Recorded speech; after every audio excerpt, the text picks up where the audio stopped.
asalaamaaleykum mbokk internetu IJAD TV asalaamaaleykum waa Sénégal mbégte la ñu amati ak bànneex daal di jàkkaarloog yéen tous les dimanches waxtaanee li nga xam ne moom mooy actualité réew mi que ce soit actualité politique actualité sociale na actualité people tey nag dañoo ñëwaat pour indi point yi nga xam ne jot na jàll ci semaine bi ci actualité mais également ñu fas yéene waxtaanee yeneen point comme des points techniques juridiques yi nga xam ne dinañ ci ànd ak ñuy àndal tous les dimanches muy Major Kandji ñu amaat plaisir jàkkaarloog moom fas yéene waxtaan à travers seen émission le grand soir de l' actualité le grand soir de l' actualité nag nekk émission hebdomadaire boo xam ne tous les dimanches lay am à partir de 20h donc abonnez la chaîne et restez scotché te xaar leen ñu ak des points d' actualité mais également des points purement juridiques loolu dina jàppale nit ñi ñu gën a xam fan la ñuy teg seen tànk ak lan la état de droit di doxee ñu amaat plaisir jàkkaarloog Major Kandji Major ñu ngi lay. waaw ñu ngi leen di fay di kontaan di ñëw ci émission hebdomadaire bi. pour que nos fidèles là soient vraiment édifiés et rassasiés en information. tout à fait rassasiés en information noonu lay demee te noonu rek lañ koy jàppee en tout cas semaine bu nekk ñu koy remercier bu baax ci disponibilité am ak léppam Major dañuy commencer ci premier point gannaaw le président Bassirou Diomaye Diakhar Faye bu muy defee sortie dans la semaine waxtaan mais ci biir waxam dañuy sous-entendre wala daf ñuy xamal rek ne en tout cas l'économie du pays dafa connaître en tout cas ay difficultés yi nga xam ne pour état def face ak yeneen i projet wala boog yeneen ay dépenses am day xaw a day xaw a am problème loolu nag liñ ciy jàngal mooy que ne le président dafay daal di informer à la société sénégalaise pour que ñu wàcc seen tension mais ñu préparer yoo xam ne dañuy jàkkaarloo ak crise économique loolu ban jàngat nga ci am en tant que président bu defee benn yenn discours boobu. voilà donc discours bi c'est du français parce que je pense en français la ko wax. oui en français. c'est-à-dire il y a l'esprit et la lettre du discours. c'est-à-dire Sénégal problème mooy ñiy dégg. ñu am problème ça ne veut pas dire que la situation sera difficile pour les populations. ok xam nga état moom budget lay yore. di ko exécuter. ok mais le budget que l'état fait c'est il l'applique mais l'économie il est interne il est endogène. nit ñi ci seen biir. ok ñoom ñooy développer seen bopp di liggéey di gagner dara di yokk seen environnement. état li muy def état day dépenser. ok xam nga ñu benn. déedéet ñoom état day dépenser. état day goxi ay xaalis. li mu am ci nguur gi. dajale ko état du ko def ci gafakaam dem. ok moom lay jël di ko dépenser léegi nag bu dee da ngay dem di dépenser ba nga xam ne yow léegi li ngay jël ci alal li ngay récolter ci alal. mi ngi mel ni boo bayal li ngay récolter xaw a wàññeeku yi mais du tee nga dundal sa njaboot. dëgg la mooy da nga naan da ngay dégg ñu ne waa jamono ji dafa difficile. mais waaw fi mu ne la situation joxe dépense ak yor kër fi ne c'est insoutenable. dëgg la insoutenable n'est pas impossible. ok quelque chose marge de manœuvre yi c'est quasiment impossible c'est-à-dire da ngay dem ba nga xam ne. yow pexe yi nga daan def day dem ba jafe. pour nga joxe dépense. wala nga def lii takk jabar ceetal nangam. donc loolu ça ne veut pas dire que c'est une crise économique. ok c'est la résilience dans la gestion et l'exécution des dépenses publiques. ok ba nga xam ne moom ngay daj. ok mi ngi mel ni nga ne la chaleur canicule bi c'est insupportable. oui. kenn amul pexe sax booy def ba mën a nangam mais néanmoins il faut nga dox. il faut nga continuer di dem. donc c'est pas une crise économique c'est pas une cessation de paiement. ok parce que ni ko Sénégalais yi déggee gis ko dafa mel ni. nous avons benn prémisse. d'arrêter le fonctionnement de l'État vis-à-vis des dépenses ak yooyu. mi ngi mel daal ci olof. dafa mel ni borom kër goo xam ne def naan la suba dootuma mën a joxe dépense aw benn pexe c'est pas ça. te def naa bëgg wax ne jamono ji jafe na. te pratiquement sax zone de manœuvre du yomb. ok quasiment inexistant yenn pexe yi. mais loolu c'est l'état des lieux. ok de ce qui se passe. mais néanmoins l'État va continuer à assumer ces dépenses hautes parce que par des mécanismes. des jeux économiques ñoom ñëpp xam nañ ko. mais c'est pas une crise économique ni une cessation de paiement. ok et puis le terme n'est pas péjoratif. c'est au sens figuré du terme. qu'il utilise mi ngi mel ni rek nga dem ñu ne way nga war a dox fii ba Popenguine. nga mu am tàng nga ne la chaleur a été insoutenable. mais il y avait pas de possibilité vraiment de se reposer ou bien de benn manœuvre. ça veut dire que l'obligation était de supporter la canicule et de marcher et d'aller à Popenguine. donc c'est ça qu'ils vous disent. mais c'est pas une cessation de paiement. c'est pas un arrêt de fonctionnement d'un État. donc jarul nit ñi di paniquer du crise économique. parce que ñun ku nekk li la intéressé c'est liggéey ngay continuer di liggéey. ok di wuti li nga war a wuti. Ok. di def li ngay war a def. mais un pays boo demee ba commerçant bi di xool affaire état béykat bi état lay xool. cultivateur bi état lay xool. pêcheur bi état lay xool mais ça ne va pas parce que ñooñu c'est des producteurs eux-mêmes. oui tout à Leur fait. économie n'est pas liée au budget de l'État. De l'État, oui, tout à fait. Le budget de l'État, c'est les salaires. Et puis, Sénégal, il y a une tension sur le règle pour nous faire salaire. Sénégal, il y a une tension pour nous faire salaire. Ok. Parce qu'un pays quand même en développement, ou pour ne pas dire en sous-développé, mais vous savez que nous avons des fonctions. Nous avons des fonctionnaires mais si tu évalues bien les fonctionnaires, par exemple, depuis l'indépendance, les fonctionnaires qui sont passés ici, ils te font presque 1 million de fonctionnaires. Oui, tout à fait. Nous retraités, nous des pensions et liquides et tout. Quand un État supporte ça avec la crise économique mondiale, mais c'est évident que la situation est dure et difficile et insoutenable. Parce que la balance est déficitaire naturellement. Oui, tout à fait. Parce que l'économie est douce. Les gens qui ont des faits des dépenses, c'est compliqué. Ouais. Nous interdire aussi aux politiques quand vous êtes dans la conquête du pouvoir. Nous éviter de discréditer tout le temps le pouvoir précédent. Ok. Parce que quand vous discutez le pouvoir précédent, c'est comme si tu fais des promesses. Vous avez l'engagement de faire mieux, de faire plus haut. Donc, mais malheureusement, c'est ce qui se passe en Afrique, au Sénégal particulièrement. Vous avez waaw bu ko waa jëndalee xaalis benn bijou en argent. nga ne ko mais yow kii dafa waaye yow kii dafa. su ma ñëwee nga dem ba jëndal jëndal la or wala jama. xam nga boo ko xasee ba xam waa ji. bijou égal bijou. la diva la mën na sol argent. rafet comme mais yow sa rival. bu jëndalee jabar ji or nga ne ko jama laa ko jëndal. xam nga bu yàggee yow da ngay yëg à un créneau. c'est ce qui fait l'attente. la psychologie population yi. li ñuy xool ak engagement yi ñu jël. mais day nekk loo xam ne état dootul mën a nekk un répondant normal. parce que jamono ji nekk avec l'avènement des étudiants dans les universités. Construire des écoles à tout moment et il faut le faire. Il faut des hôpitaux, il faut le faire. Tout à fait. Il faut payer les retraités. Tout à fait. Il faut recruter des gens parce qu'on ne peut pas avoir des curriculums jusqu'à universitaire yoo xam ne gars yi dañuy génn def concours dañu def examen kenn du recruter kenn. dëgg la boo ko deful aussi là-bas. la situation sociale des populations day am problème. day am problème. Donc en tout état de cause un État peut avoir une tension budgétaire boo xam ne qui ne scie pas avec la gestion des dépenses, le règlement des dépenses publiques. Là-bas, la tension fait que c'est difficile. Moi, il n'y a pas de jeu, c'est difficile, c'est insoutenable, et à la fois, les mécanismes sont limités. En Afrique, les mécanismes sont limités. Parce qu'on parle de zircon, de pétrole et autres, mais quand tu prends 30% de ça, même si ça te fait 500 milliards, nous sommes à des milliers de milliards à dépenser. Donc, il y a des problèmes. C'est-à-dire que nous, Sénégal, ce qu'on doit dépenser, et ce qu'on doit dépenser, et ce qu'on doit faire, nous sommes comme nous ne pouvons pas faire. Chaque fois, nous devons créer la dette. La dette. Non, la dette est économique. C'est une stratégie de développement. Parce que la dette, c'est comme ça. Il faut dépenser, il faut utiliser l'argent pour investir, dette, tout ça.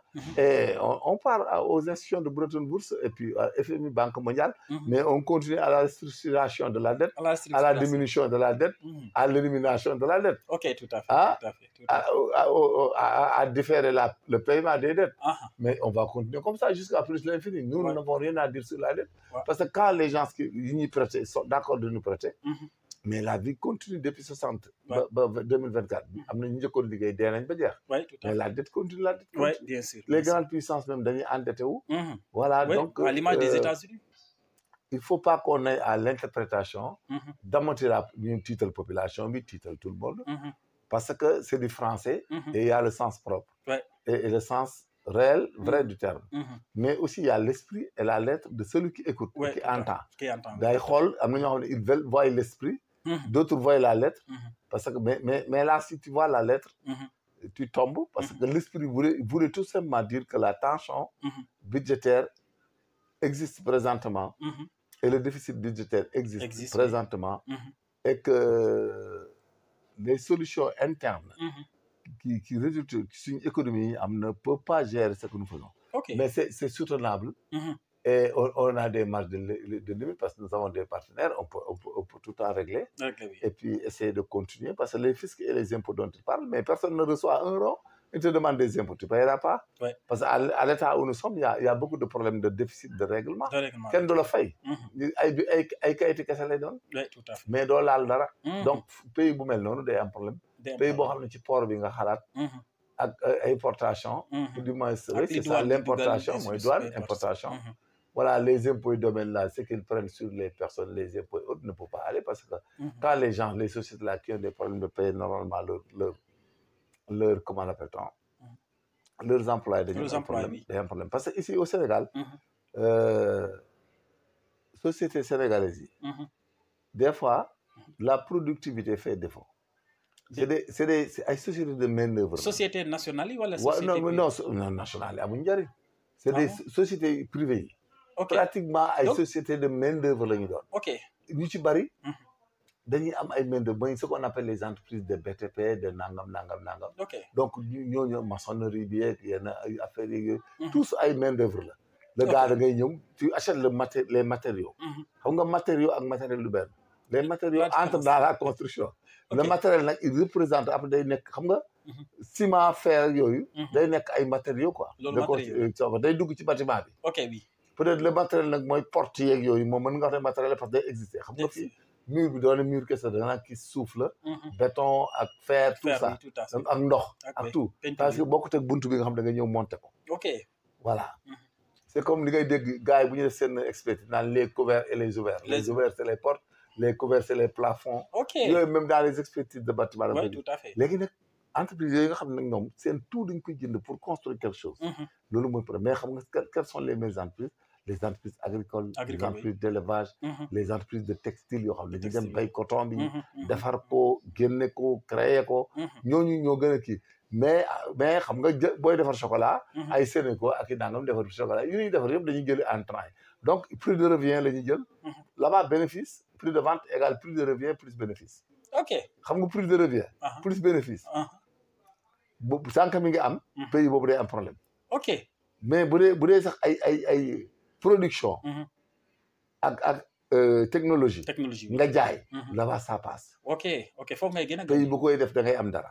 mais pays boo xam ne da ngay dem jëndi boo jëndee meew congelé ko sookoor nga naan damay jaay yaawu mais je suis désolé mais mënut a dem c'est-à-dire c'est ça le problème au Sénégal boo xëyee le matin fii doo gis dara la ñuy produire te pourtant dëkk baa ngi dox ñu ngi fayu mais boo génnee ci dëkk bi di dox wala ngay xool ci kër yi kenn doo gis kenn ku la produire quoi que ce soit loolu jënd farine yokk ci ndox yokk ci meew beñe ko ak diwlin gi naan diw daa cher mais beñe bi il faut mon problème mais gisoo lu ñuy créer ak lu ñuy inventé amu fi doo gis benn société d'élevage au Sénégal à part ñu fi jaay ganaar ak i mel. te nen yeeg ganaar yi les poulets de chair les intrants sont achetés. Tout à fait. C'est ça le problème parce que si Sedima veut avoir des bénéfices sur les poussins. yow nga bëgg jëlaat poussin boobu ak les risques. yu ciy dee. la morbidité et la mortalité à la fin.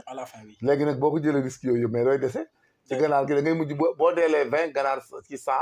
50 ganaar donc bénéfice bi yow déjà drastiquement dem na. Si tu as un employé tu payes l'électricité, les aliments ak les vaccins mais tu es mort, c'est ça. Donc le discours du président de la République, si avec la situation en Afrique, c'est-à-dire les choses sont insoutenables, les situations sont insoutenables parce que la démographie elle est galopante, alors que les ressources ne sont pas galopantes. Donc la balance ça ne passe pas. Le besoin physiologique des hommes, moi, la pyramide de Maslow là. Donc les besoins physiologiques, ce que les populations attendent, c'est machin, mais on ne produit pas suffisamment. Donc tout est résilient.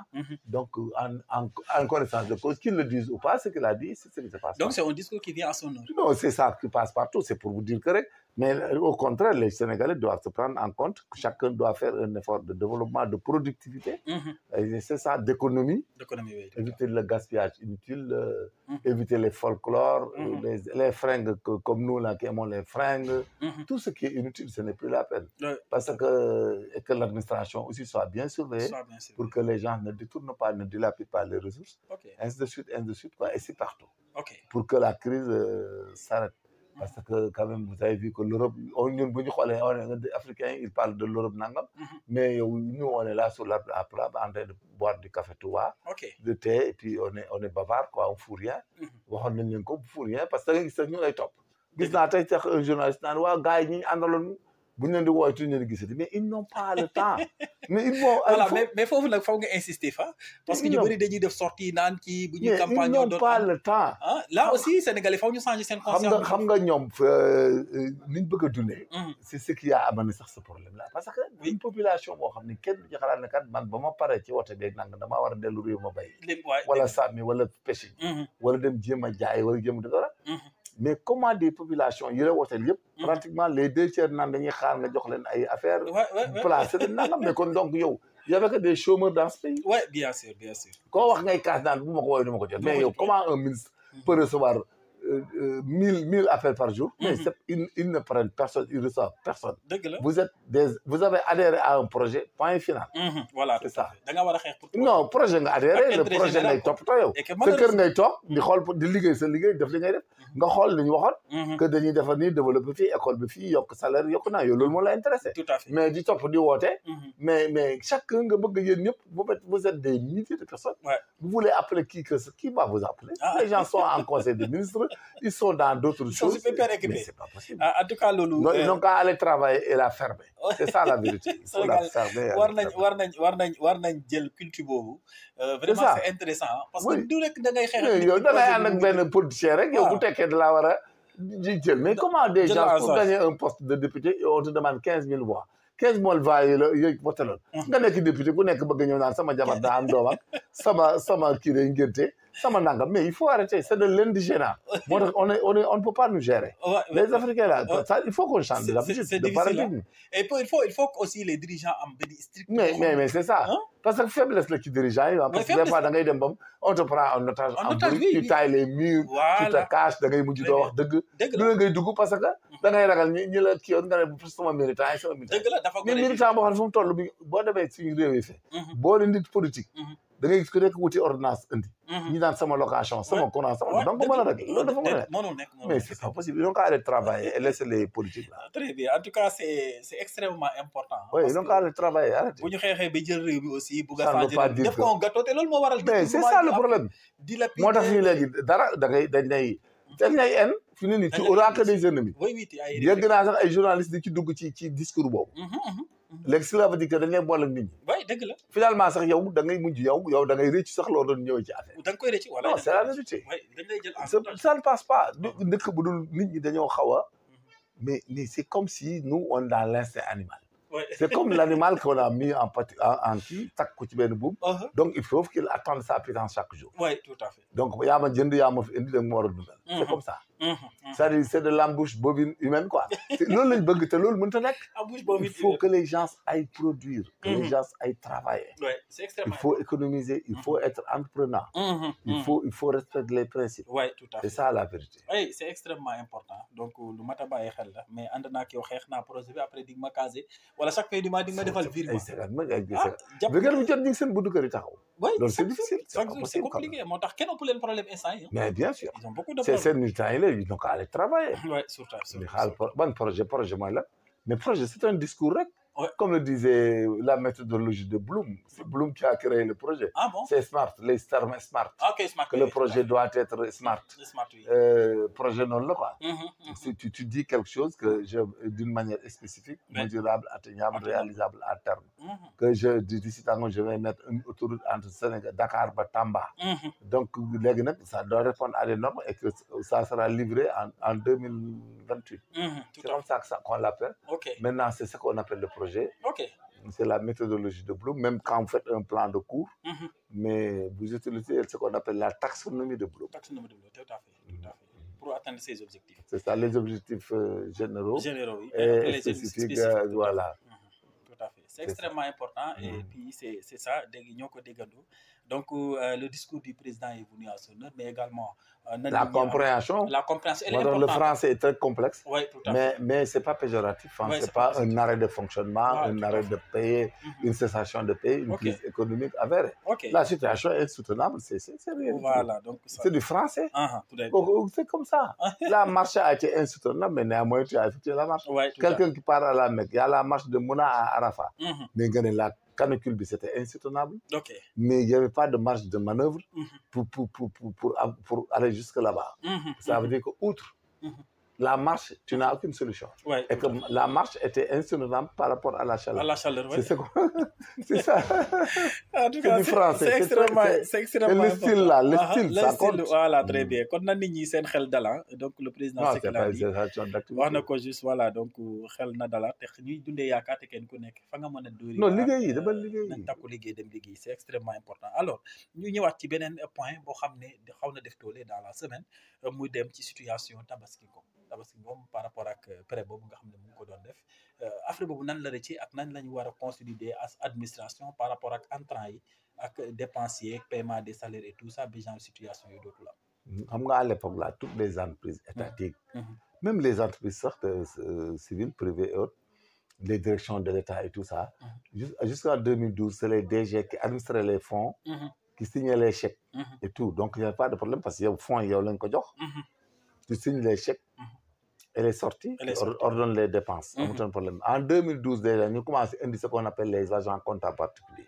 On les appelle ACP. ACP, oui. Ces ACP, au début, ils signaient avec les DG. En même temps. Voilà, là-bas, le problème ne se posait pas. Ok. Parce que le DG va vérifier. Wow, mais finalement, ils se sont débrouillés parce que c'était tous des fonctionnaires des ministères des Finances. C'est des gens qui aiment trop les fonds et l'argent et finances. Comment ils ont fait pour avoir des arrêtés ministériels pour être autonomes et de faire les dépenses? C'est comme si le ministère des Finances faisait des budgets, les donnait à ses agents qui allaient les mettre à la disposition des directions, préconisant et faisant prétendre qu'ils étaient plus... Non, ce n'était pas vrai et c'est un danger. Et finalement, les ACP là, ils prenaient les marchés, ils réglaient et tout, et que la gestion du budget, les débits là, échappaient au DG. Parce que DG du contre les fonds, même du contre comme un hôpital qui a des recettes. Le DG parfois, et que les dépenses aussi, quand le gars sort l'argent, il ne sait pas quand il le sort et comment il le sort. Parce que le gars, en descendant le week-end, il faut signer un chèque. Et puis, le chèque est sans toi. Cela veut dire que maintenant, c'est ce qu'il faut rectifier encore.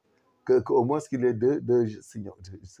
Parce que les ACP ne sont pas soumis au contrôleur de gestion et aux audits avant de mettre le chèque. Oui, mais l'entreprise aussi, il y a un audit interne. Oui, mais les privés, les banques, comme dans les sociétés de véhicules et autres, je me rappelle, nous pouvons le faire. Chèque beaucoup de frais, avant que qui bi ko signé, chef comptable c'est des auditeurs, ñoo xamné interne dañ koy contrôler doko mëna jallalé té fichier wuñ ko. Doko mëna jël non. Mais quand l'État a fait ce laxisme là bo xamné échappé na aussi il faut que les qui soient signés, contre-signés, le contrôle interne qui classe les factures et qui vérifie dans la database que le règlement était la suite logique d'un service dûment établi. Mais le cas de la dame là, ça veut dire que cela n'existe pas parce qu'on ne peut pas sortir 700 millions sans pour autant qu'il y ait des justificateurs à la base qui sont autorisés. Il fallait que Gaï dise là-bas que c'est un règlement d'un marché exécuté avec UEF qui a contrôlé le marché et tout. Voilà, c'était l'achat de véhicules, voilà, c'était ça. Mais quand dans les budgets de l'État et autres, des gens peuvent émettre des chèques, sortir de l'argent, qui reçoivent de l'argent et qui peuvent le sortir sans écriture, jusqu'à la fin, parce que maintenant la fille a été prise certainement par rapport aux entrées, les entrées et les règlements qui sont traçables. Les Grecs, il faut venir faire balance, il y a 700 millions qui sont sortis, sinon c'est un détournement, c'est du vol. Parce que base légale justificatif. Et là, c'est une lacune. La fille, bon, en elle-même, elle a fait une bavure qui ne dit pas son nom. On ne sait pas ce qu'il a tapé et autres. Mais d'autre part, c'est l'incrédibilité du système de gérer. Donc, il faut rectifier en interne. Très rapidement. Mais aussi, il faut sanctionner, quoi. Mais la faute, je dis que c'est elle. C'est elle qui n'a pas... Parce que une fille, il n'y a pas de fille haute, mais quand tu deviens inspecteur du trésor, tu deviens kii impôt des domaines un inspecteur tout dootoo xale. Non. Tu connais l'orthodoxie Oui, tout à fait. et la doctrine ainsi que l'éthique et la déontologie ici aux fonctions yooyu de fonction de inspecteur de trésor. Ok. C'est pas possible et c'est inadmissible et impardonnable. Est-ce que kon mënuñ jàpp ne genre erreur yooyu ñu bëri commettre nañ ko wala boog. waaye am na ñoo xam ne ñu ngi ciy dund ci la ñu am alal et tout ndaxte quand les recettes viennent ils font des sorties. Ok. S'il n'y a pas d'audit interne, s'il n'y a pas de contrôle de gestion et tout ça, parfois ils peuvent t'écrire des documents n'importe quoi. Ok. C'est pour cela que même état buy jënd ay bagages ak yooyu day am ce qu'on appelle des UF. Des UF, oui. nga xam ne dañuy contrôler que le matériel a été bien fourni et bien utilisé. Ok. Et ça a été bien commandé et c'était prévu dans le budget. Ok. mais bu dee dañuy ba nga xam ne waa ji mën na génn xaalis ci budget état. di signer di joxe mais c'est une catastrophe. Donc c'est pour cela qu'on a vu des fonctionnaires milliardaires. Ok. Donc loolu nag aujourd'hui avec détournement yi rek. avec le slogan laxisme yooyu mais maintenant il faut tout contrecarrer. Ok. Qu'aucune sortie d'argent ne peut se faire sans pour autant que ça soit contresigné et justifié. Et vérifié par l'audit interne ou bien le contrôleur de gestion interne. Tout à fait. Et que le matériel acheté doit être en conformité par rapport à la commande et à la valeur.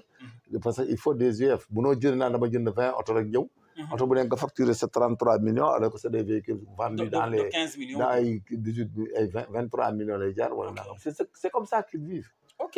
Loolu yëpp ay technique de contrôle la. Finalement moi j'ai tout le temps dit que il fallait avoir un central d'achat étatique. boo xam ne moom du joxe xaalis day commandé. di def bagage yi ñu indi bagage bi def UF yi di ko mu am ay ngandi traçabilité. Ok. et que ministère bu nekk noonu mais xam nga aussi dans nos pays africains. C'est une chaîne.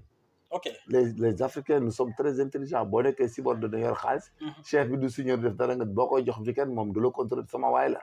weekend bu jot yàkkamti ne samedi bu jëlee jumaa ñëw nga indi enveloppe bi jox ko. Voilà léegi nag loolu mu lay jox muy partout donc il faut tout contrôler. C'est comme on le fait dans l'armée il faut tout contrôler. Ok donc le slogan jub jubal jubanti fa la war a gën a. waaw na gën a insister foofu. Ok.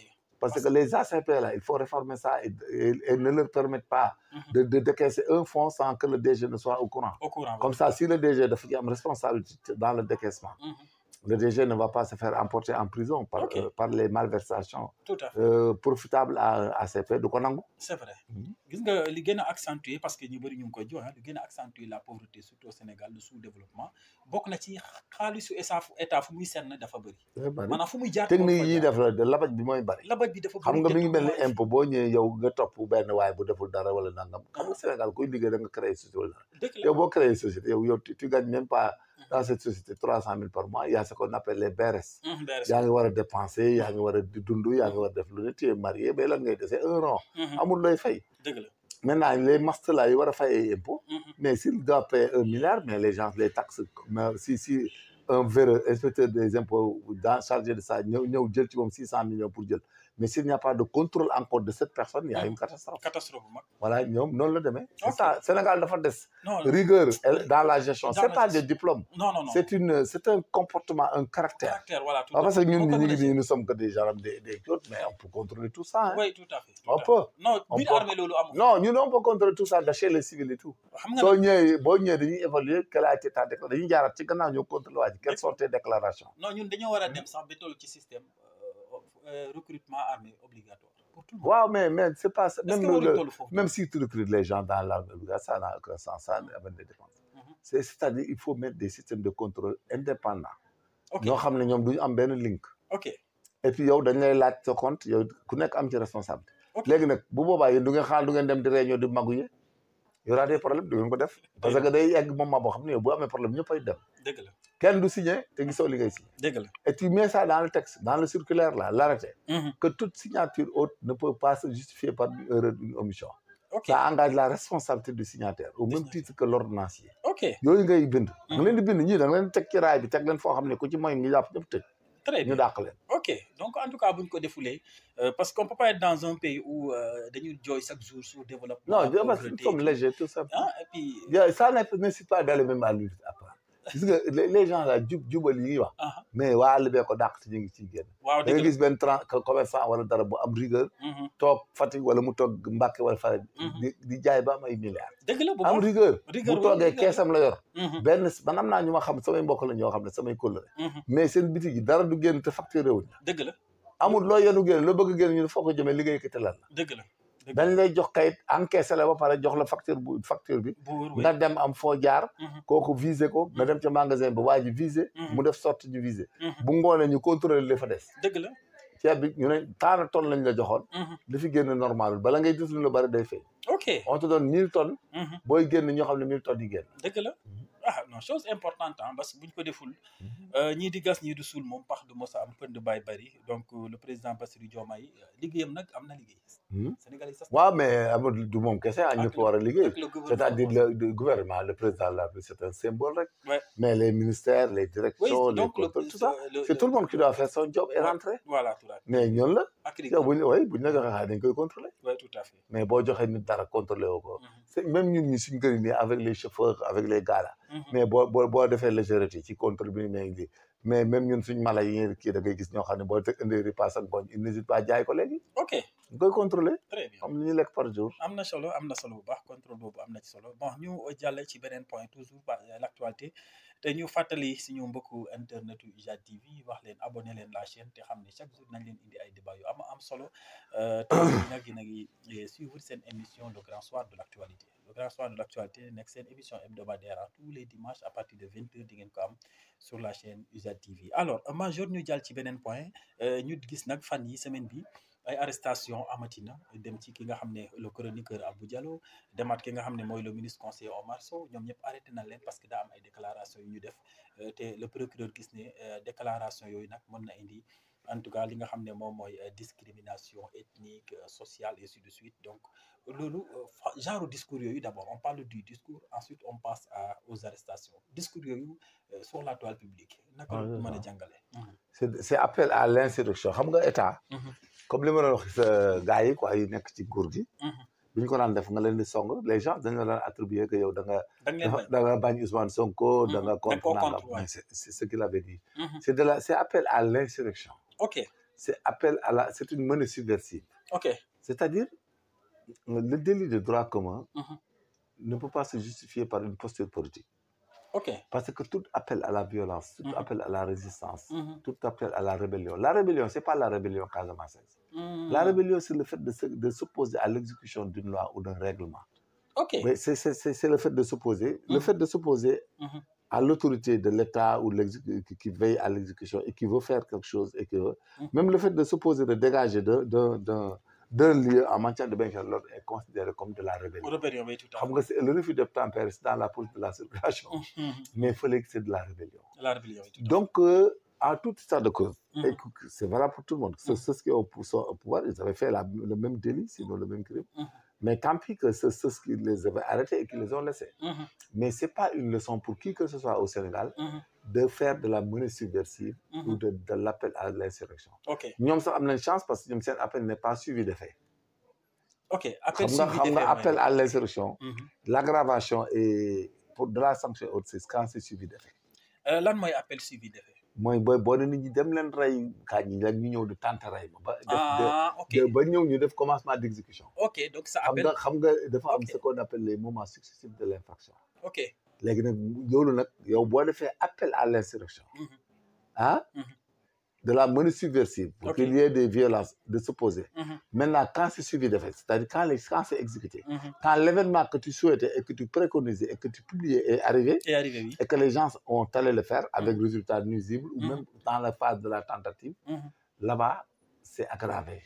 mooy l'appel à l'insurrection suivi de fait comme de la menace subversive suivi de fait parce que infraction loi bi psychologie criminelle la psychologie juridique bi daf ne y a la pensée de l'infraction la résolution d'agir les actes qui tendent à l'infraction et l'infraction proprement dite maintenant nag dans l'infraction proprement dite il y a le délit consommé mais il y a le délit tenté c'est tout le commencement d'exécution qui a été rompu par des circonstances indépendantes de la volonté de l'auteur est considéré comme le crime et le délit moo tax il faut qu'il y ait commencement d'exécution absence de désistement volontaire et absence de résultat nuisible mooy ce qu'on appelle la tentative léegi nag boo fa jógee nag nga dem na le moo tax psychologie yooyu ak tout ça malheureusement ñëpp mu ñu jàng yooyu ça les intéresse pas mais loolu la ñuy basé wu moo tax boo defee appel à l'insurrection c'est comme si tu essaies il y a une résolution d'agir maintenant il reste l'acte qui tend à l'exécution mooy ce que j'appelle le suivi d'effet mais qu'on retienne que une situation politique ne peut pas faire man mënuma faire changer le discours. Parce que man li ma doon wax ñee rek laay waxaat ñee. Ouais, dëgg la. c'est-à-dire defoon nañ ñoom délai yooyu def nañ ko ñoom li ñuy wax tey ñii. ñoom ñële dañ ko doon def. ñoom Ousmane Sonko. waaw seen groupe dañ ko yàgg nañ ko def YouTube banque fi ak yëpp. woote opposition bañ Casamance bañ Joola tout ça wax nañ ko fi. léegi nag mais c'est pas une leçon parce que s'ils suivent ce monsieur. ne li mu waxoon nañ ko def les contextes ne sont pas les mêmes. les mêmes oui tout à fait. voilà fële état bi fi nekkoon ak magistrat yi fi nekk juge ils ont laissé partir. et l'infraction a été amnistiée. il y a extinction de l'action publique. donc kenn mënut a delluwaat di leen jàpp ak yooyu. maintenant comme c'est amnistié yow da ngay fexe ba loolu bu ci dugg. parce que délit égale délit. C'est des infractions de droit commun. Les magistrats comme les gendarmes les policiers sont obligés de constater. C'est ça. Donc constater nañ ko tey maintenant que dire pour des gens yi nga xam ne dañuy comparer di naan ñoom Macky Sall lu ñu doon def ñoom la Diomaye ñëw tey di ko def est-ce que comparaison boobu c'est fondé. waaw may jàpp loolu mooy psychologie moom mooy seen mooy problème bi. xam nga ñële il y avait tout le temps des infractions ah. justifiées et tout. yoo xam ne c'est justifié en droit commun et tout. mais Macky Sall am ñu ci jàpp mais am na ñu ci jàpp. léegi nag yow boo ñëwee ne da ngay imiter la même chose. aussi c'est le droit et l'autorité. parce que c'est logique dañ lay jàpp. ok maintenant comment faire pour résoudre ça. parce non il faut aller en politique. Farba peut s'il veut ils n'ont qu'à se poser comme ils veulent. mais tu le dis pas tu ne fais pas d'appel autre. ça n'engage que chacun. Quand vous voulez vous opposer vous défendez vos intérêts autres mais faites-le. mais quand tu utilises la presse. par des canaux publics. c'est ça le danger. voilà par la presse ak yooyu boo ko defee. wala nga bind day aggravé wala bind. ok donc loolu c'est des choses. mais chacun a le droit de si tu veux tu n'es pas d'accord ça n'engage que toi. voilà maintenant def nañ leen mandat de dépôt lan lañ mën a lan moo leen. dara lañ leen di juger rek ils vont plaider ce que nous avons dit. mais xam nga c'est pas justifié Ousmane Sonko l'avait dit c'est une erreur. Ousmane Sonko contexte bi nga ko doon waxee ñi fi nekkoon jàpp ñu ko wala jàpp nañ leen wala am ñu ci bàyyi ñoom.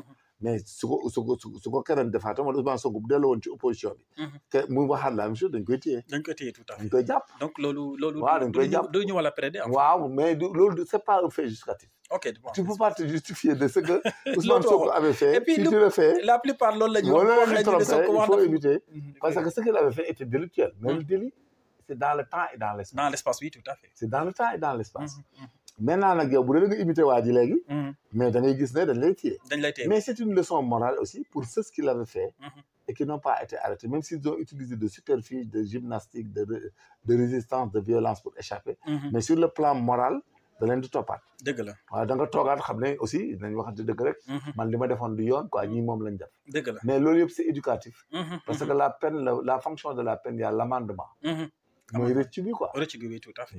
donc c'est important dañ ko xoolaat bu baax alors dañuy jógee ci ñoom Abou Diallo puisque le cas de Farba moom moo tax ba ñu def appel à l'insurrection le procureur daal di leen dóor mandat de dépôt alors ñu continuer ci Farba ngi gis ay avocats am démb même maître Aïssata Tall Sall génne na démb ñu gis ne Farba Ngom daal di absenté au niveau de l'Assemblée nationale. Faut absenté wu c'est déjà des Aïssata bien expliqué. ok là-bas parce que y a dans le comité là et la commission y a des défenseurs.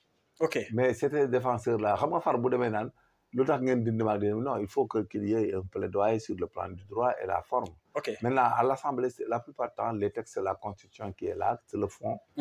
maintenant le reste c'est la composition le déroulement c'est la forme. et la saisine quoi. ok donc Assemblée li ñuy def c'est rien du tout hein.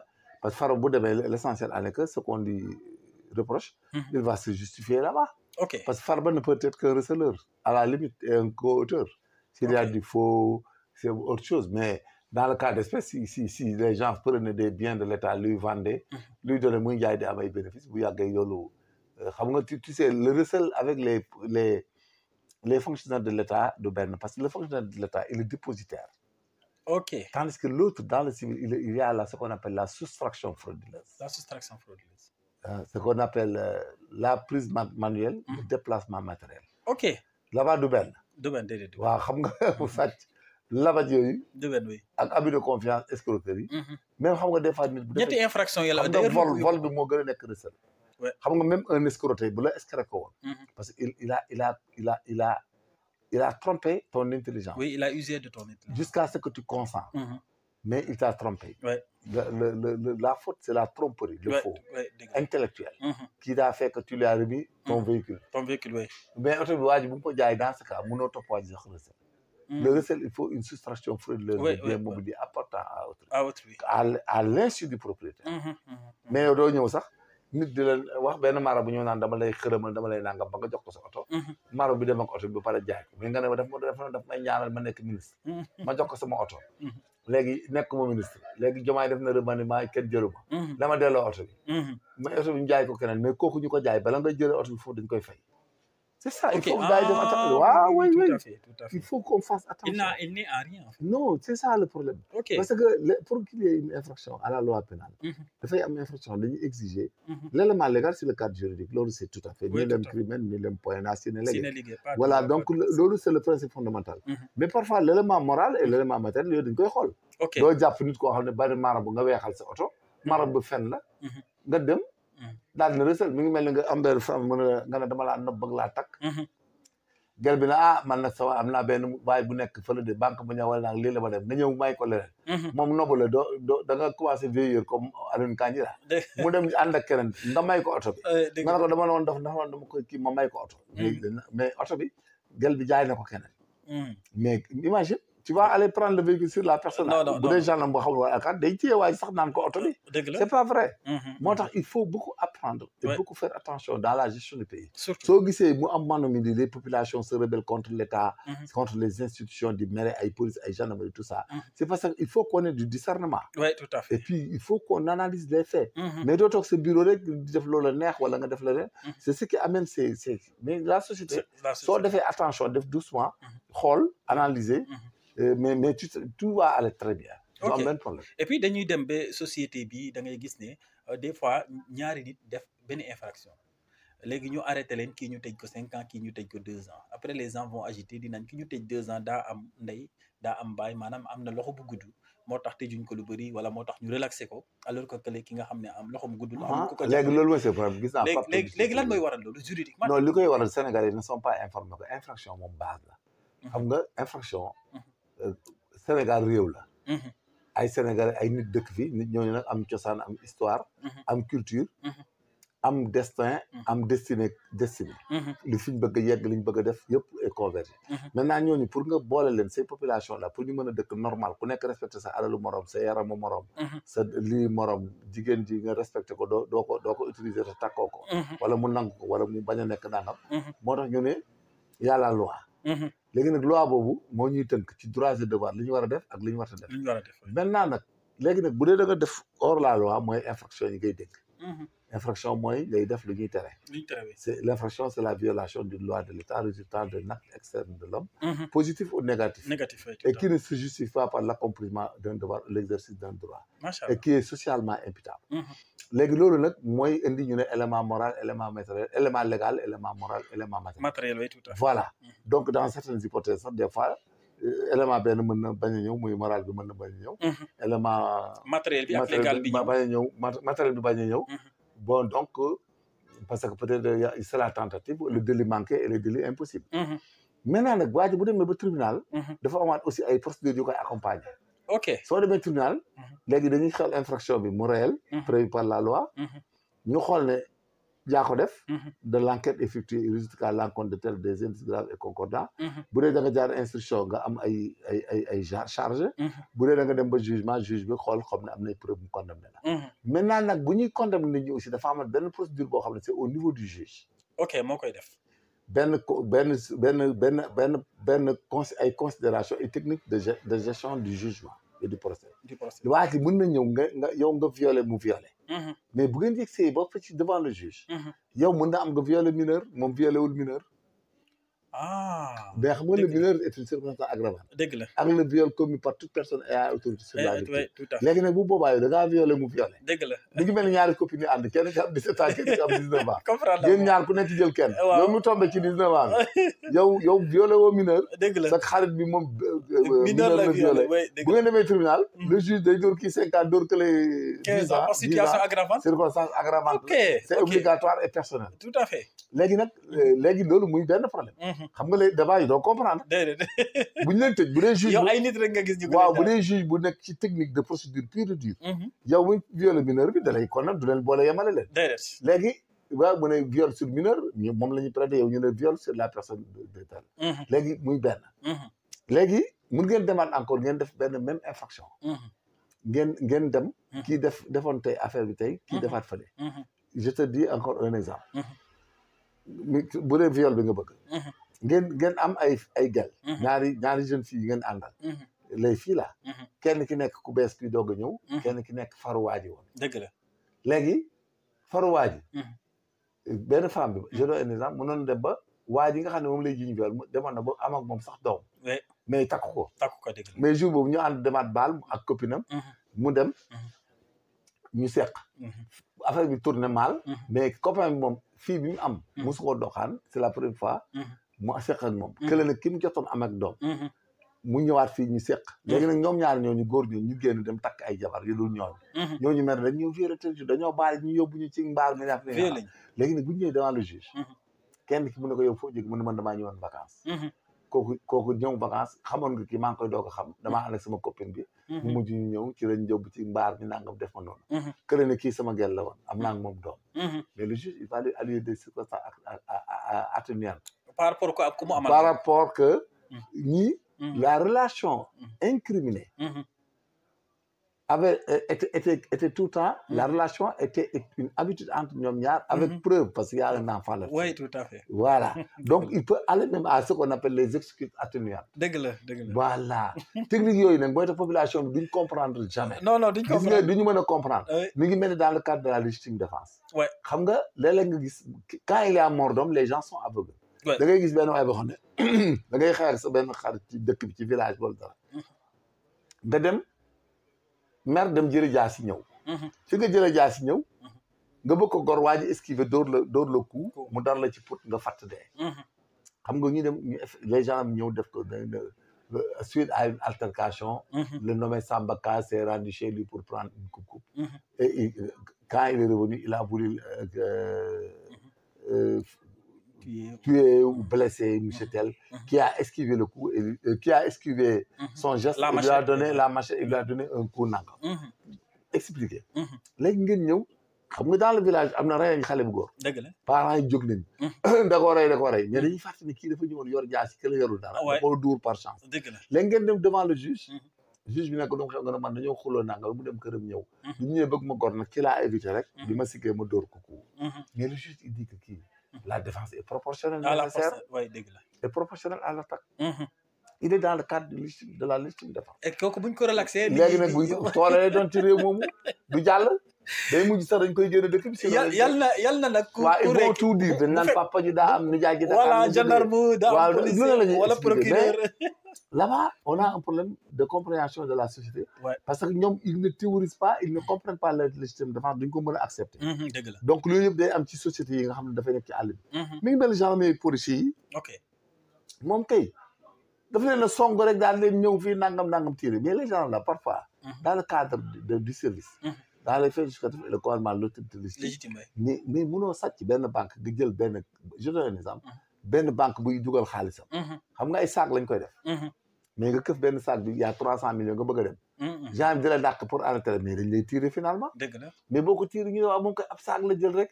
xaalis ba ca nekk oyofal ko diisal lële ko. parce que les gens ont le droit de tirer sur toi. mooy maintien de l'ordre bi ngay dégg.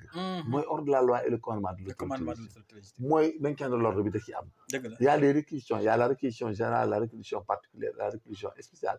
avec usage des armes. soo doon song palais bi bëgg a song Diomaye. mu am insurrection am benn mouvement de foule bu jóg tout. mais le gouverneur de Dakar il donne une réquisition spéciale avec usage des armes. halte ou bien on fait feu sinon on va faire feu moom laa leen wax ni ba tey jii c'est valable.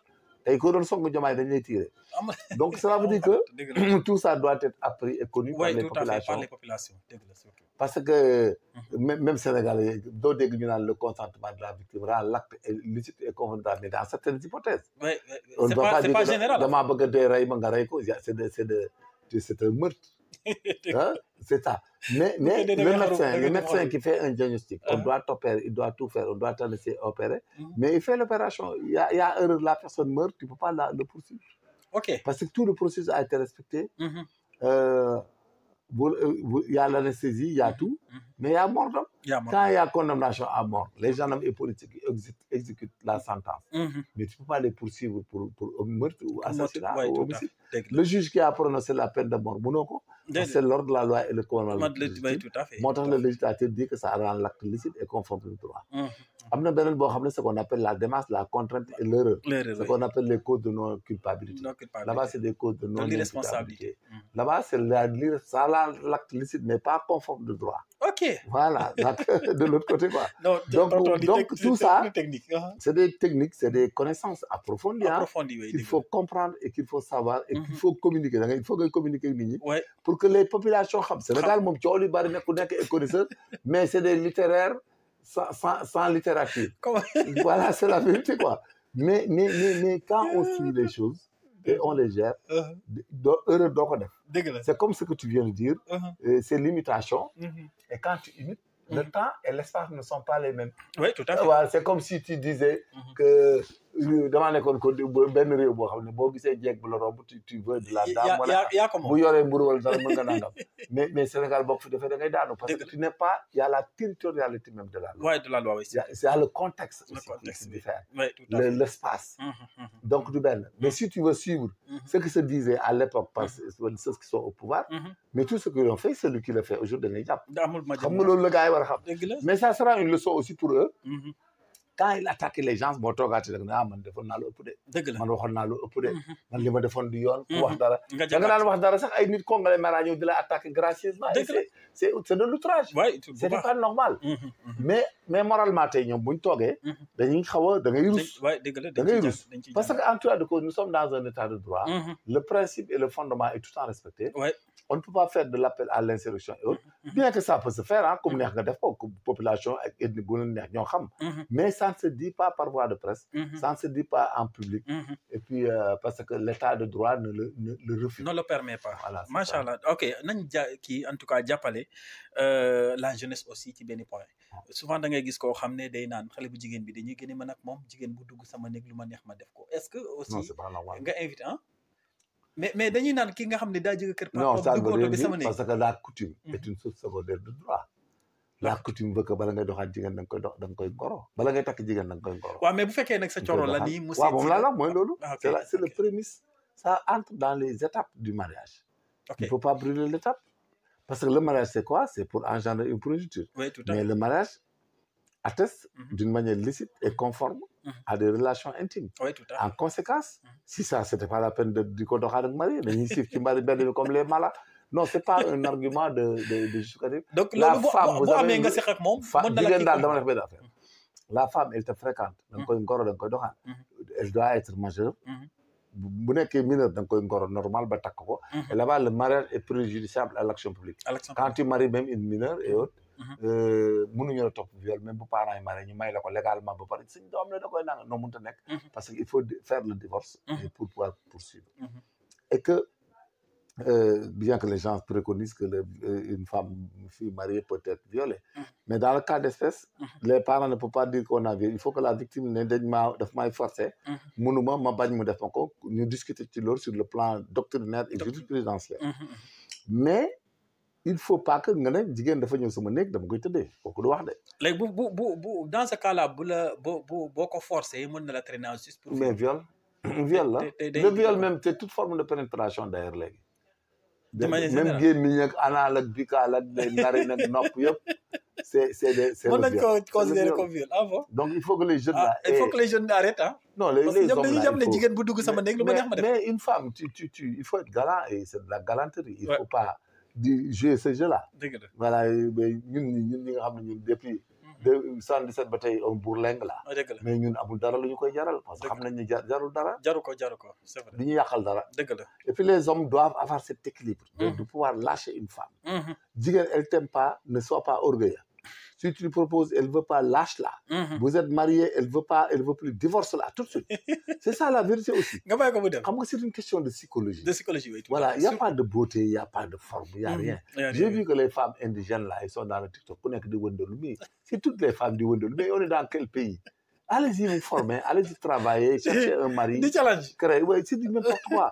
Et puis finalement, mais finalement c'est du n'importe quoi le ceebu jën et le ceebu jën dans toutes les maisons mais parfois boo demee ci ko am xaar ceeb bi day bëri tomate rek bëri diwlin mais boo lekkee ba pare da ngeen di jeex après c'est la même chose il faut arrêter et puis les garçons là les hommes doivent se concentrer sur leur réussite leur avenir surtout c'est ça mais les femmes là c'est une denrée périssable c'est quelque chose qui ne rapporte rien c'est de l'éphémère c'est rien du tout ce que tu gagnes dans le mariage ce sont les enfants bien éduqués bien formés voilà ñu tekki ëllëg loolu nga ciy gagné parce que une femme mu ngeen am 3 gosses mu dem feneen amaat fa 3 4 yow bénéfice mooy lan sa doom yi nga formé moo lay jëriñ yow bu ngeen dajee feneen day ànd ak ay Modou Ndiaye ànd ak Demba Fall jur doom bu sant Fall Diop Kandji mais c'est pas ton problème yow progéniture bi nga ci am moo lay intéressé donc la femme ne doit pas faire de sorte que yow am nga ci am problème wala mu lay tardel wala mu naan la damay dem nga ci rek looy rek la jigéen la boo bàyyee nga wuti keneen mais nekk fi chaque jour les tribunaux sont remplis de personnes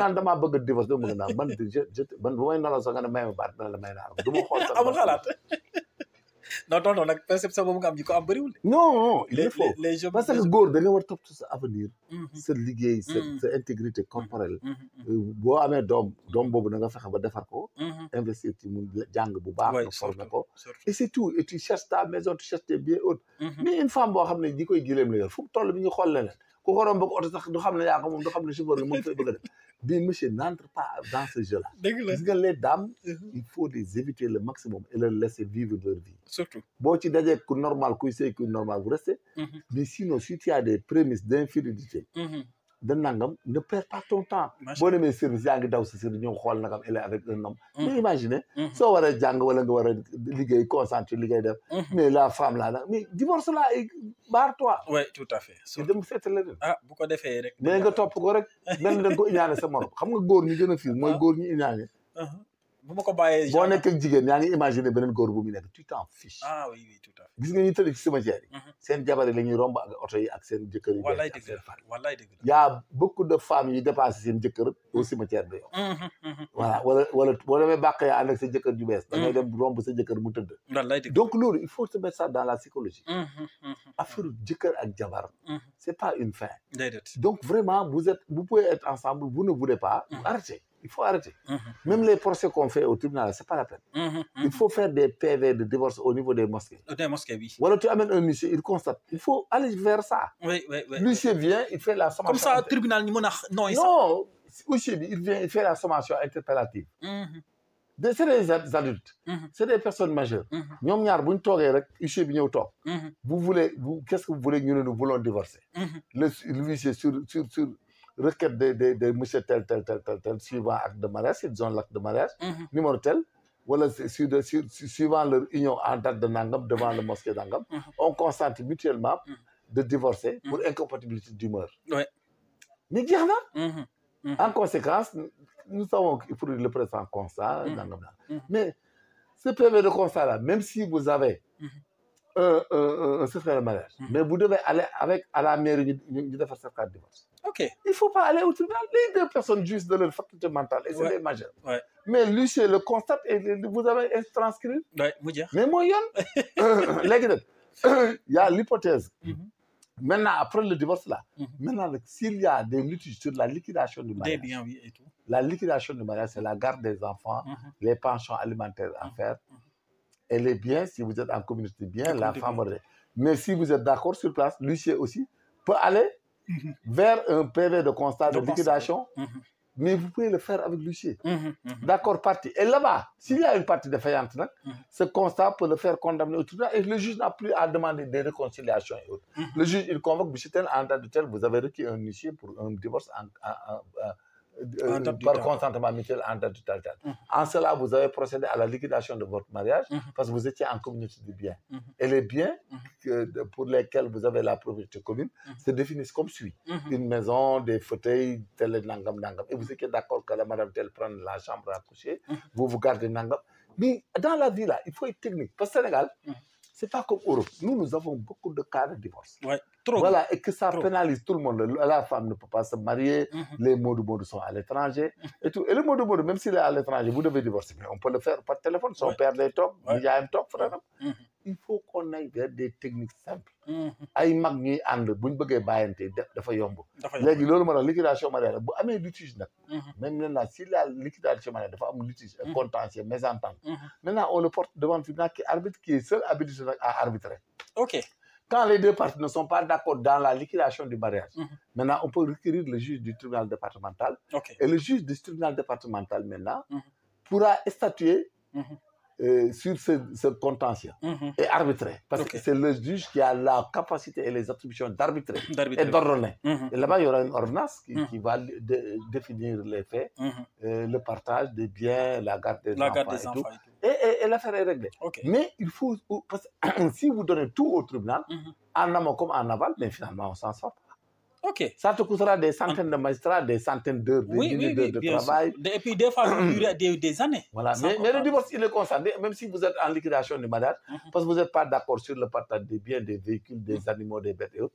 S'il y a autre chose, et la garde des enfants, si vous n'êtes pas d'accord, vous allez devant un juge des référés. C'est comme un juge des référés qui va délivrer une ordonnance. Et dans le cas d'espèce de la liquidation du mariage, même un juge des référés pourra s'en occuper. Et ce n'est pas le départemental même qui pourrait être compétent tout le temps. Un juge des référés peut aller vers ça. Oui, tout à fait. Parce que vous avez divorcé déjà. Et puis, c'est vite fait. mu jeex en tout cas am na solo bu baax. loolu aussi c'est comme ça qu'il faut faire mais xam nga pays bi yow boo dee nga nekkee magistrat wala nga nekk juge wala daal chacun complexe boobu la ñu am moo tax ces techniques là pour ñu génn ci Sénégal il faut ñu am ay techniques. oui tout à fait. techniques yi il faut ñu am ko.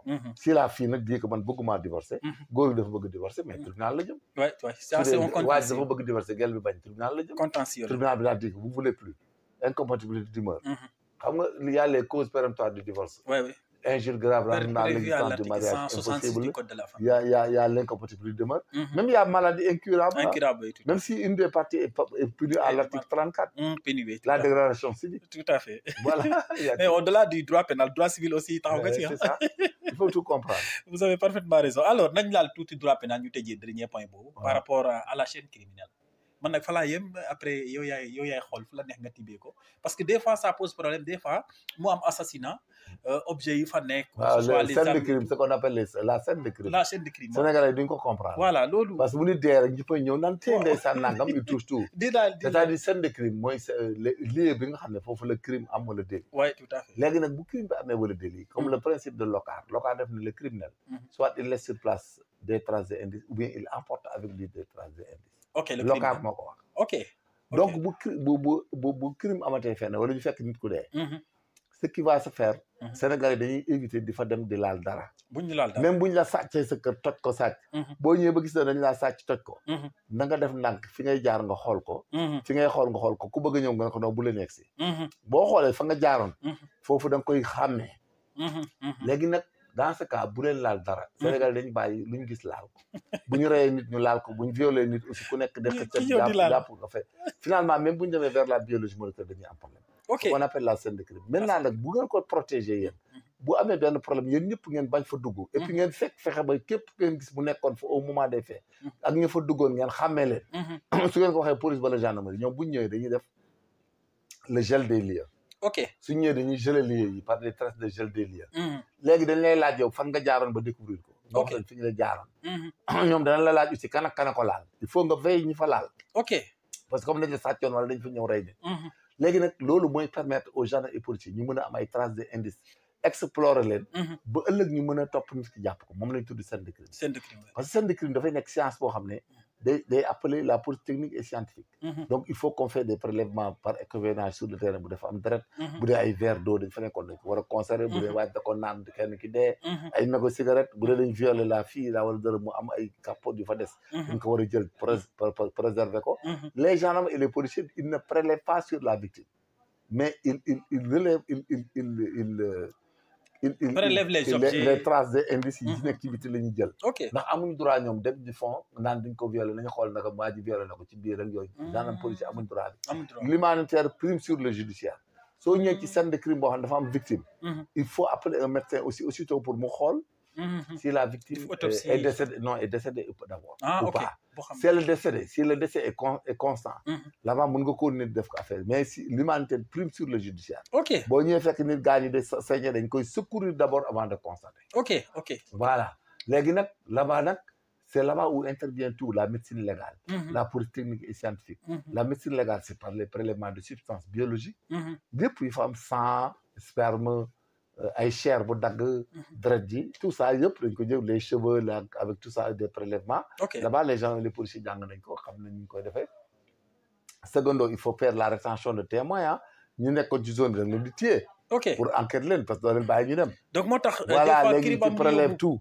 Et puis indexé, bien avec des scellés, bien ficelés. Et puis bien description de la qui, des mesures, des plans généraux, des plans détaillés des lieux, ainsi de suite. Loolu mooy permettre scène de crime boobu bu ñu ko interpréter. Mooy tax ñu mën a xam le mobile du coupable. Et les coupables éventuellement. Parce que y a la dactyloscopie qui peut dire, qui peut nous faire identifier quelqu'un qui n'a pas pris des mesures. Même clou yi ak rase clou yi. On va faire des moulages. On va pour prélever tout, des empreintes de pas dañ koy prélever. Dañ koy prélever parce qu'il y a du lait de plâtre à mettre. Lan luy loolu techniquement de manière très simple. waaw loolu mooy da ngay relever trace de paille ak trace de doigt yi. Fi tànk yi jaar. waaw ak doigt yi même pneumatique dañ koy jël dañ koy jël moulage la. dañuy def moulage même bu fekkee waa ji daa sol dal. waaw da ngay jël dàll bi moulage bi parce que un jour mu nga dem këram fekk fa dàll yi. bala nga xam ne waa ji TikTok lay sol. kan moo doon sol TikTok ci dëkk bi xam nga mën na sol TikTok ñëw rey nit ci kër gi. dëgg la gan leen est-ce que gis ngeen fii démb ku sol TikTok dugg kër kaaj yi. ñu ne oui pël bi jaay ci koñ bi dugg na fi ak te TikTok la soloon. donc tout parle. gis nga lii mooy gën a garaaw day wax les empreintes digitales. kenn du ko nuróole ak moroom. ku nekk ak empreinte sur 1 milliard de personnes ñaare ko ci nuróole. waaw donc day wax. xam nga l'autre jour maa la koy brosser day wax comme nit. dëgg la carte d'identité génétique aussi ça parle comme nit. lan mooy carte d'identité génétique. mooy l'ADN. ce qu'on appelle l'ADN en biologie moléculaire. Maintenant après nag quand vous allez en autopsie tu pourras tout savoir. xam nga boo demee autopsie même si la personne est empoisonnée dañ koy xam dañuy jël du sang dans le cœur jël ci bol alimentaire bi on fait la chromatographie on verra qu'on lui a administré de l'acide nitrique. Et là-bas le médecin il fait des prélèvements. oui. boo ko injecté dara aussi ci yaram day feeñ. toutes les substances chimiques. boo ko administré nit. bu dee dañ koy xam dafa naa la keroog ku lap da nga koy xam. la présence ante et post-mortem quoi dañ koy xam. donc y a tout y a les neurones nit sax mën nga ñëw sax mu tiit dee man bato la Joola gis naa ci ñoo xam ne dañoo def cardiaque ba dee naanuñu ndox. am na ci koo xam ne bu je veux pas dire le nom ndeysaan et l'habitude de son frère était même colonel de l'armée à l'époque. retraité na xam naa yàgg na. mais c'est une fille célibataire d'ailleurs mais dafa crise cardiaque ba mu naanul ndox. moom bi accident bi amee ba mu gis événement bi. dafa def benn crise cardiaque boo xam ne ba paralysie bi sax dafa dem ba bët bi côté droit bi yëpp dem. waaw ndax crise bi. waaw ñi ci des da ngay gis ne ñoom ils avaient consommé de l'eau. oui tout ça moo tax chaque fois que bu nit nekk ci ndox il n'est pas dit que dafa dab ci ndox bi. mën nañ ko étrangler ailleurs ñoom sànni ko ci ndox bi. mais tout ça c'est l'autopsie qui définit. Voilà. Mais là-bas li moo tax en autopsie il faut qu'on aille vers des labos. Mais ce qu'on est en train de faire parfois il faut que la police soit équipée en labo en biologie moléculaire. Pour la recherche de toutes substances, faire les analyses biologiques, faire la chromatographie à phase gazeuse, à couche mince, faire tout. Même il faut aller même jusqu'à faire des choses plus pointues quoi. Il faut qu'on aille à la balistique aussi et tout ça. Machallah. En tout cas amatina solo yéen a ko digandoo seen émission le grand soir de l'actualité nag tey dañ ko doser parce que xam naa partie juridique bi moom moo ëpp mais da coo jaadu ñu expliquer nit ñi dugg dans les détails bu ko defee Sénégalais aussi dinañ xam ne état de droit lañ nekk te qui parle d'état de droit nekk état boo xam ne dañ ko régir ci ay textes dont le fonctionnement également dafa posé wu ci ay textes loolu lu am solo la day am suñu plateau yoo xam ne wala boog suñu émission yoo xam ne 100% droit lay doon. dañuy waxtaan dans la subjectivité. C'est pour éviter la subjectivité. Voilà, tout à fait. Parce que dans la subjectivité que tu dis que Dieu avait le dit, mais les temps ne sont pas même, la considération n'est pas les deux. Tout à fait. Parce qu'il y a ce qu'on appelle la criminalité réelle et la criminalité apparente. C'est un code juridique. Ce que les gens faisaient ici, une partie était dans la criminalité réelle. Mais tout ce qui s'était commis. Mais parmi ça, l'État avait pris une criminalité apparente. Maintenant, là-bas, il y avait deux théories, la théorie de criminalité résolue et non résolue. Le- Voilà.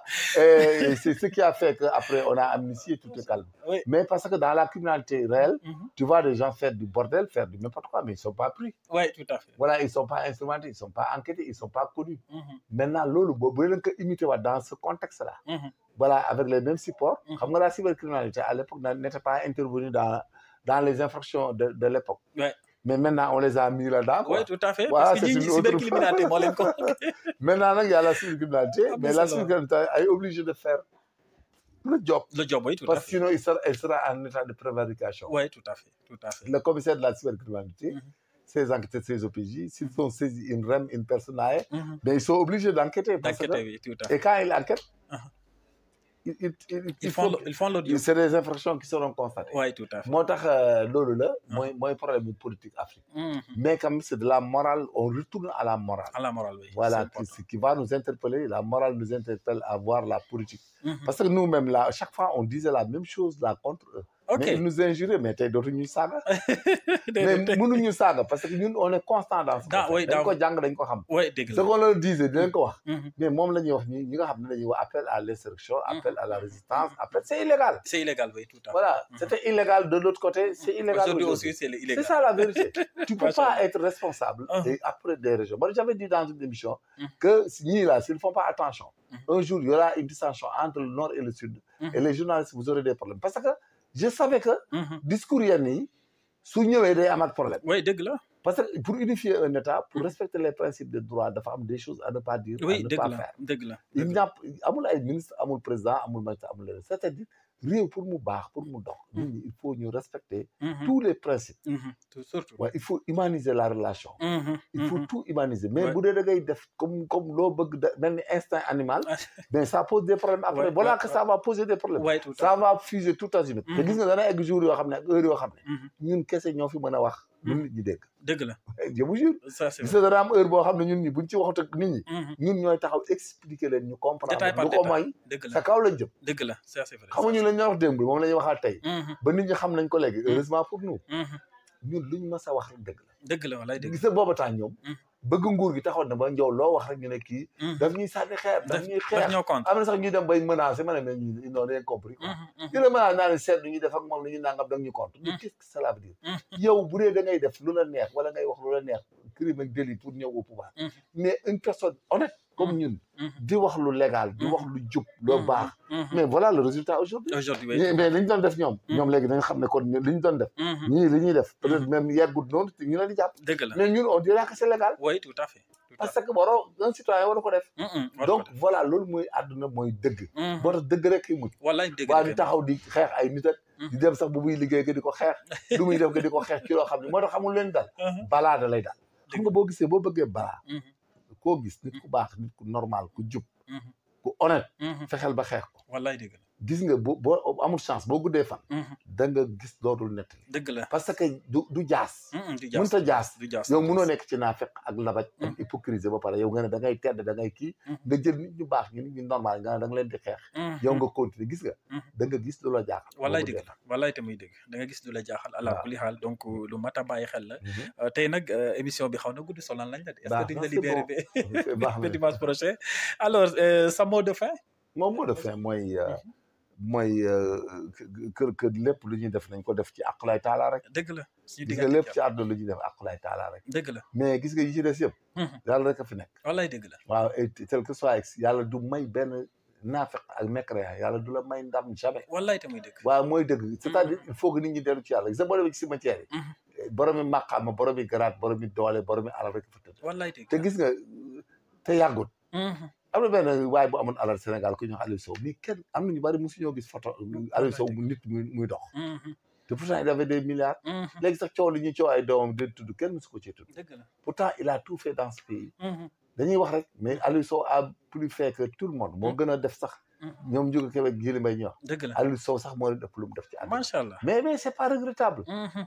mu ngi tëdd modestement à Yoff Ah, lay man dëgg dama koy jaare ji parce que chaque vendredi chaque 15 jours dama fay jaar Ndeysaan. mais je suis désolé mais boo jaaree man parce que moom laay taxaw ñaanal quoi Ndeysaan. moom laay gën a ñaanal parce que te man mosuma ko xam bokk maa ngi moom amul lu ñu seq Mhm. mais dama xam ne même armel bi day wane modestie. ndeysaan même armel bi mu tëdd boo ko tiimee nga xam ne kii. ndeysaan kii bu demee durus. macha allah parce que loolu mooy dund doomu dëgg la mooy dund. waaw nit da ngay def attention def daal.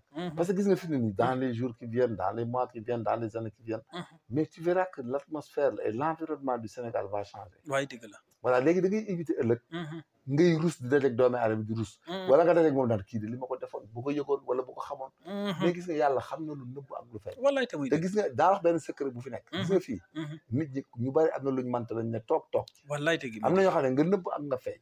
boo leen laalee mën nañ laa faagaagal te duñ la doo leen gis. wallaay tamit te xam nga erreur yooyu. dafa garaaw sëñ Modou Bousso Dieng benn jour damaa ñëw pour vous donner une anecdote. sama sœur doon sëy ak moom ki nekkaan yi. dëgg la. man tip xam nga rek boo nekkee jeune genre dans la gendarmerie tout ça ami mbokk da ngay yaakaar ne lu ne mën nga ko am waaw dëgg la man damaa bëgg dem ambassade de France ma jóg ma woo ko ñu wax ko sama sœur bi sonal ko ci sëñ Modou woo ma Sam Yabal ma ñëw Sam Yabal mu woo Bator Diop à l'époque yàgg na Bator Diop ñëw Abdou Diop fi nekkoon ñu rek la loolu mu wax ko Bator Diop ba mu ñëw Bator Diop ñëw fekk ci Sam Yabal mais jaar ci forage di ko xool ma sëñ Modou ñu ndekki mu may ma cokkeer ma lekk tout ça mu wax ak Bator Diop ba ma war a ñibbiwaat RGI Casamance ma dem toogaat tuuti avant may quitté femme yi Aba Gadiaga nga foon ak kédekaan yi bala may sëñ bu waat ma ne ma ana Badou ñu ne mi ngi doon waaj a dem de mën nañ la ñëwaat wool ma ko ma ñëw sëñ Modou ne ma kañ ngay dellu Casamance ma ne ko day dellu alxames xam nga alxames je pense mu ne ma ñaanal naa la mu ne ma bu jotee na nga dellu boo demee nga toog foofu ñaanal naa da nga ci mucc da nga ci tedd mais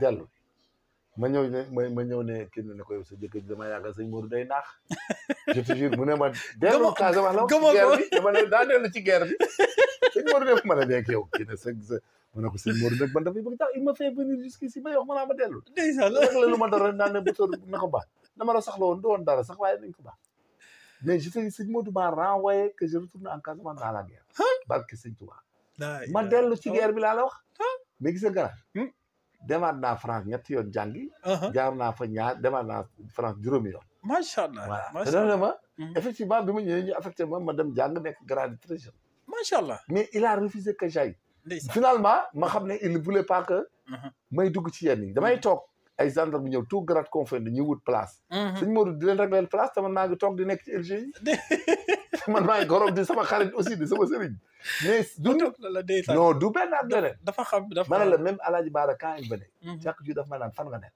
ndeysaan mun mbaa yéen ngay liggéey Alaaji Baara Mbacké ndeysaan il n'a jamais accepté que je sois ils ne sont jamais intervenus dans ma carrière macha allah te chaque jour bu ma ñëwee dañuy arrêté tout bu ñu dem wax dëgg Alaaji Baara 1975 lay toog ci chaise ma toog à côté du tey macha allah du 75 xale yi judd yëpp sama kanam lañ judd dëgg la dëgg la ndeysaan donc voilà la vie de l'individu c'est-à-dire imagine sëriñ yooyu man ma am possibilité man dem France tout de suite sëñ Modou yi l'appelle Abdou Diouf man damay dem du ma fanaan Dakar dëgg la ak Waly Faye du ma fanaan à l'époque dëgg la mais il m'a dit retourne et reste Alaaji Baara musta nangu ma lijjantil ma brigade wala lijjantil ma poste wala lijjantil ma affectation ndeysaan day taal oto Alaaji Baara ñëw du ba samay bureau di ma fekk Faidherbe ma commandant brigade recherche ñëw du ba sama bureau macha allah ma ne ko mais pas Alaaji mais comme da ngay ñibbeeg yooyu day bëri coow mais dafa ndiiraan mi topp ko Alaaji Baara ñëw waa salle de vente yëpp bandeeku ñëw taxaw ci buntu brigade mu ñëw ñu waxtaan nuyoo woo ñëpp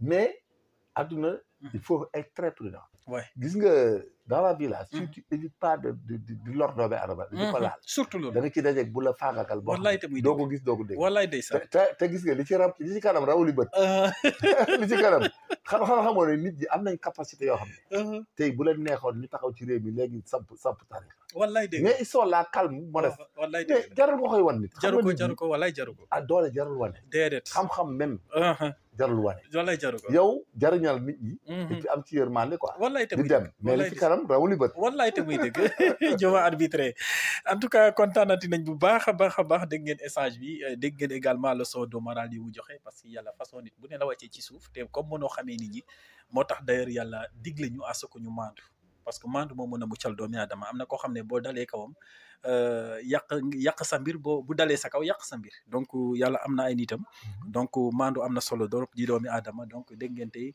en tout cas le grand soir de l'actualité nu mu amee solo bu baax a baax ñu ngi leen di ñaan da ngeen abonné te activer la cloche de notification bu ko defee tous les week-ends les dimanches di ngeen am émission bi directement bu ko defee rek ngeen mën ñu suivre dégluwaat xam-xam dégg les questions de droit les questions sociales yi nga xam ne ñu ngi koy traité ak Major Kandji d'ici là portez-vous bien et bon fait de week-end et très bon début de semaine ñu ngi leen di ñaanal jàmm yàlla saxal jàmm ci réew mi saxal ci ku nekk kii nga xam ne mooy Major également di partager ak ñun xam-xam bi yàlla na ko yàlla wéral yàlla bàyyi ko suñu kanam ay at yu bëree bëri parce que le Sénégal a besoin des personnes comme lui yoo xam ne dañoo liggéey ba pare rendre service seeni nation seen dëkk toogaat xam-xam bi nga xam ne yor nañ ko ñu daal di koy partager ak seeni askan donc ces genres de personnes là méritent une très longue vie ak santé de fer vraiment yàlla musal leen ci balaa ak saytaane téye leen seen kanam bi ci kanam a kanam donc ñu ngi leen di sant bu baax di leen gërëm ci teewlu bi ak tànneef bi d'ici là portez-vous bien et à la semaine prochaine merci